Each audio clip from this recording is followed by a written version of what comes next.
Hi everyone, my name is Neal Anderson. I'm a wellness advocate in Raleigh, North Carolina, and I'm going to talk to you about how people buy, and actually why people buy. People love to buy things, but they dislike being sold.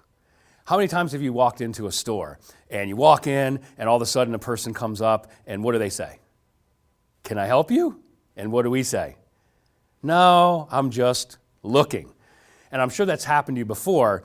And what we're doing is we're trying to avoid sales pressure because we love to buy. If you just put us in the swag shop at leadership and just go at it, right? We can pick things up and we touch and we feel and we can experience them. But if we have somebody come over and they're trying to give us a demo and they're trying to do all this stuff, it can sometimes be pressure. So what we have to do is we have to let people know it's okay to say no. So one of the things that I'll say is hey, I'm gonna go ahead and show you this, and if you like it, great. We take orders tonight and we deliver in a couple days, but if you find out it's not a fit for you, that's totally okay. An important thing that we have to understand is the buying line. And what the buying line is, if you picture a graph with an X and a Y axis, and on the X axis, it's interest, and on the Y axis is time. So as we go through our presentation, people get hopefully more excited. So what will happen is we talk about changes in healthcare. We talk about how great doTERRA is. We go through, well, people are moving up on this buying line.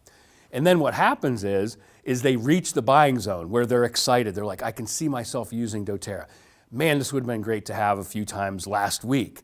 But what happens is we don't understand the buying line and we go on. And we say, this is vetiver, this is peppermint, and we go through all the products because we're worried about getting a no, right? So if we keep talking, they can't reject us.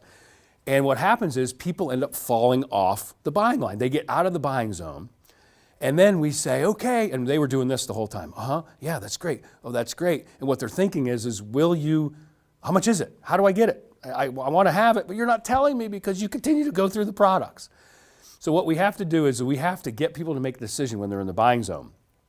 And one of the ways to find out where people are is to ask questions. So I may show a product and then I would say, hey, how would you use that in your home? Is that something that you would probably use? Would that have been helpful for you a couple times last week? And when people agree and they're nodding their head and they may be even asking a further question, most likely they're in the buying zone, and this is the point at which we need to bring the class to a close. It's not necessarily when we're done teaching, it's when people are ready to enroll. So there are actually two buying lines. One is in the invite stage, and I don't know how many times I've heard people say, yeah, I've sort of seemed like I did a mini class in the grocery line. And what happens is people will talk and talk and talk and talk and talk, and they're in there 15 minutes talking about the products and everything, and they haven't created the need.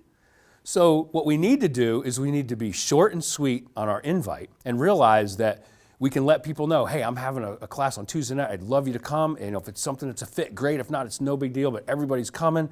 Can you come? Right? And get a decision. What people will do is they'll go on and on and on and start doing sort of the class in the grocery line or standing at the soccer game. And then they've sort of fallen off this buying line. And then when you ask them, it almost sounds like pressure. So what we have to realize is we're trying to make the next step, right? Get the next step of commitment, which is, can you come, right? Which is to the class of the one-on-one. And then the next step when we're there is, will you go ahead and enroll? So we have to be conscious of the buying line all the time, because here's something I want you to write down. If you're talking, you're not selling. If they're talking, you're selling. When you understand the steps of the sales cycle, the buying line is so much more clear. So we understand in the introduce phase, our goal is to help increase people's excitement, help them understand the benefits that they can have with having doTERRA in their home.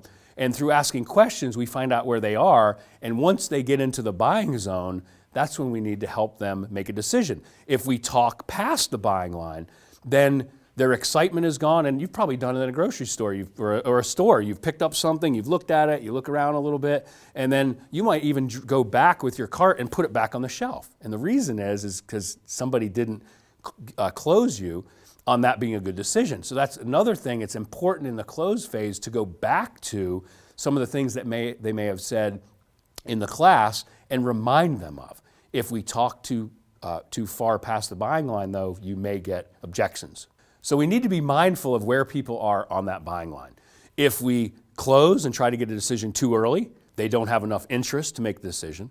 If we close too late, they've been frustrated because they wanted to buy, and we talk too long, and all of a sudden they're like, I have to go home, I'm too busy, I got to pick up my kids, and then you get objections.